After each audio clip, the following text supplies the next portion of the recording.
Our primary focus for the next chunk of reading today is going to be to read and answer comprehension questions about the muscular system. So it'll be that I give you a focus question and you read. In order to do this today, I want us to go over just a few quick words, and then we will move on. So our first word I want us to see today is the word automatically. What is our word? Automatically. If something is done automatically, it's done without even thinking about it, okay? Something is automatic, it's done without even thinking about it. One thing we just read that was automatic is our heart. Those cardiac muscles, they're beating automatically. Very good. Our next word is digest. And we've heard that, right? We've heard about the digestive system. This would not be a great time to fill out your KWL chart, dear. We've heard about the digestive system. Digest just means to break down food. So the stomach, break down food, in the stomach so it can be used by your body. This is that process of digesting something. We do have muscles in our digestive system. What type of muscle did we hear about today is in your digestive system? Joey? Those smooth muscles. Very good. Our next word is a word we've already seen a lot today, which is? Involuntary. I guess we've heard it a lot. What is our word, Chloe? Involuntary. What is our word, guys? Involuntary. Involuntary just means automatic. Involuntary, automatic, they go hand in hand. They're the same. Your heart is an example of that involuntary muscle that we've talked about a few times today. We have realistic. Anybody hear of realistic before? I always think of this when we go back to genres. Realistic just means it's real, it's accurate, it's true. Okay? Real and accurate. Our next word is the word stomach. Everybody point to where your stomach is. Now, it's not way down here. These are your intestines. Your stomach's going to be up a little bit more. It's housed up under here.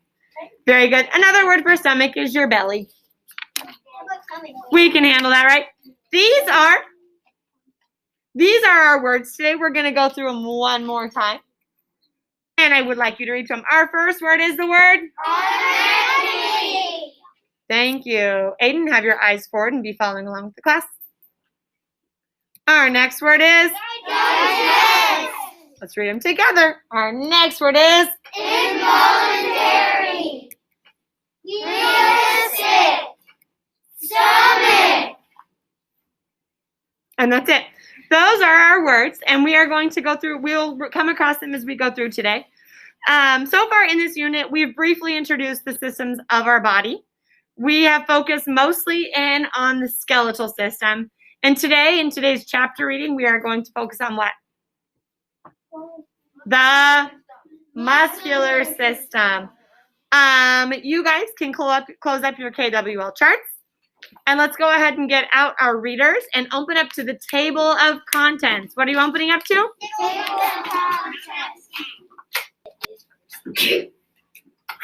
At the table of contents, we see chapter 3. Chapter 3 is called Muscular system. Writer. We can find the beginning of chapter 3, the muscular system, at page 18.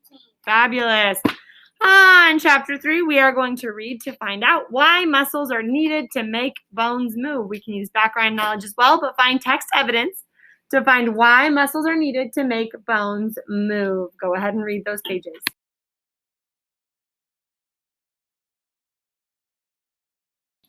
After reading page 18 and page 19, why are muscles needed in order to make bones move? Kyler, what did you read?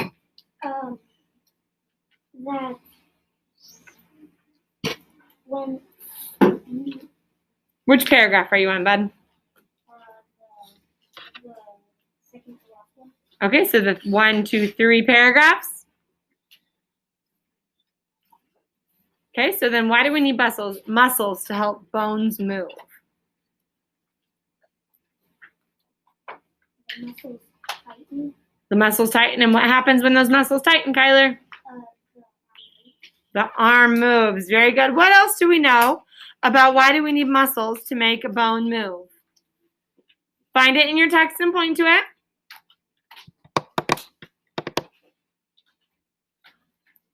Zoe, what did you find about why do we need muscles to make bone move?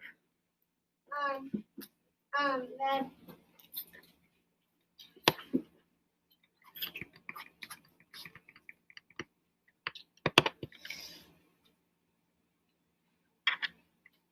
when you bend, you're using your muscles. Like if you haven't had your muscles, you couldn't even bend. You couldn't bend. What? Can bones move on their own? No. Bones don't move by themselves. In fact, Bones don't go anywhere without muscles. so between Kyler and Zoe today, we can see that those bones are needed the muscle in order to move. So next, at our picture next below, we have Dr. Wellbody, and she's asking the class a question. What question is she asking the class? Brock, what question is she asking him? Can a skeleton chase you? Can a skeleton chase you? So third graders, can a skeleton chase you? No. Why not? Joey, why not? Because bones don't move all by themselves. Bones don't move by themselves. They need. Muscles. Go ahead and turn the page to look at page 20 and 21. On page 20, just focusing on page 20, I'm going to read it to you, but you are going to read page 20 to fill in this blank. Are you ready? There are about blank muscles in our bodies. Do you guys kind of remember this from the read aloud? There were a lot, weren't there? This slide, everybody look in your book. This slide shows you some of the muscles in our muscular system. You can see that there are a lot of muscles in our bodies. There are about. Why don't you put that on the floor, Cooper? It's a toy right now, not a tool. Put it away. We're going to try this again because I have people messing around. You can see that there are lots of muscles in your body. There are about in the human body. In fact, about half of your body's weight comes from muscles. Do we hear a lot of that same information in our read aloud? One thing I want you to remember is that when we start to come across repeated information like that, we've already learned how many muscles. We've already learned that about half or a third of our body weight comes from our muscles. When that information is showing up repeated, it's probably what? It's important. So as we start to come across that repeated information, it's information that we want to take with us, whether it's this reading or you read two separate stories or two separate books and you see that repeated information. It's repeated for a reason. It's important. So we want to make sure we have that takeaway with us. Down at the bottom, our caption says, that's a lot of muscle, isn't it? But you can imagine it takes a lot to make your body move. Let's see. Let's go ahead and look at page 21. What do we see on page 21? Grayson. Muscles running. Muscles can help us run. So we see a person running, and we see the muscles in the body that are helping. Ryder, make sure your eyes are in your book. Thank you. Let's go ahead and follow along as I read. Muscles are important for many reasons. Can you think of some? And we've come across a lot today. Muscles help us run, and they allow us to and we use muscles when we lift heavy objects. We also use them when we chew our food and when we smile. We even use muscles when we breathe. So they're used for like everyday normal activities, chewing, smiling, but also those other activities that maybe require a little more work, running, lifting heavy objects. So they're pretty important to us, aren't they? In what ways? What are some of the other ways that muscles might be important to us that we did or did not mention today? Charlie. They help us swim, that movement, right? So doing different activities, swimming, biking, running, golf, who knows, right? Any of those great activities. Zoe. What? The verbs. They help us do our verbs. I love that. Any of those actions, right? What a great way to put that, Zoe. Cooper. They help us blink. Those are those little movements we have to have, right? Probably doesn't take a ton of super well-formed muscles to blink, but we need them. Haley. Yeah, exactly. All those facial features. Fabulous. Go ahead and turn the page, and we're going to look at page 22 and 23. I think that's such a unique image on page 23, being able to see kind of that like see-through image of what the body might look like, but they're zooming in on the what? Stomach. What kind of muscles can we find in the stomach? Joey? I don't know why I called on you. I knew you knew the answer. You answered it last time. What kind of muscle is found in our stomachs or the intestines or blood vessels, guys? Smooth muscle. Very good. So it's still very important, and we need those in our body. Let's go ahead and read page 22 and 23. And we're going to be reading again to help us find that difference between involuntary and voluntary. Remember those super important words, Anna? Voluntary and involuntary. She's got them now. She's like, I'm not forgetting them. Voluntary and involuntary. We're going to read these pages to find the difference between those voluntary and involuntary muscles. Think of examples and the difference between them. Go ahead and read these pages to find out.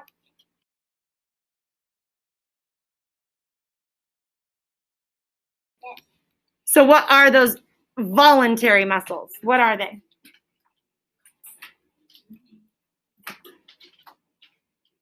What are the voluntary muscles, Brock?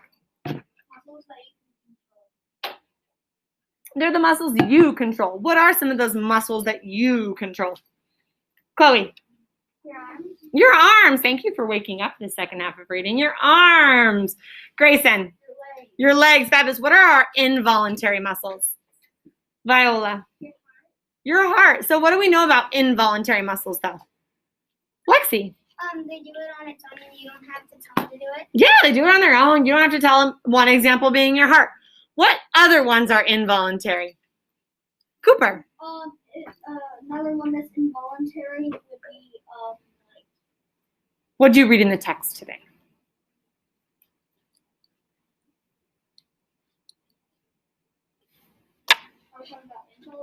We sure are. We said the heart. What else in the text did you just read about involuntary muscles? Yeah, that's exactly right. There are involuntary muscles in your stomach. They keep digesting the food without you telling. I don't have to be like, okay, stomach, do your thing. Here you go. Go break down those foods. Good job. Keep going. Don't stop. Oh, you're done? Yep. Push it to the intestines. I don't have to tell my body to do that. If I did, my brain would have no time to teach you. I'd be telling my body all the time, like, breathe in, breathe out, heartbeat, stomach, do your thing. We have to have those involuntary muscles, right? They're doing their thing without me needing to tell them. You laugh at me, but can you imagine if we had to work all our muscles by like telling them what to do? Yeah. That would be so difficult, so hard. Yes. I think Oh, third graders. isn't a voluntary muscle like on your face? I don't know. That's a good question. If that would go as a, Sometimes it blinks like really fast inside your mouth. but I don't know. That's a good question. If that would fall in the category. He's talking about his eyelids. He's saying, is it voluntary or involuntary? But we can tell him to do it. Where I literally cannot tell my heart to beat. It does it just on its own. So I wonder at what like I don't tell myself to blink, but can you tell yourself to blink? Like blink. You're all doing it. I can't tell my heart to beat. It's gonna do it or it's not. And Ryder, what happens if my heart's not beating? You got that piece down. Okay. What happens if you say blink and your eyes don't blink? Then you've got some disconnect in there. Your body's not working with your brain. Okay. What part of the body makes your bones move? Your Muscles. What part of the body makes your bones move? Muscles. Do the muscles in your body weigh a lot or do they weigh just a little? A lot. About what? Half of your body. About half of your body weight. They weigh a lot. And depending on the bigger your muscles, they probably weigh even more, right? So if you have a lot of muscle, it might take up even more of that body weight. And we've come across a lot of examples of voluntary and involuntary. But as we wrap up this piece and get ready for our writing piece today, turn and tell your neighbor one more example of voluntary and one more example of involuntary.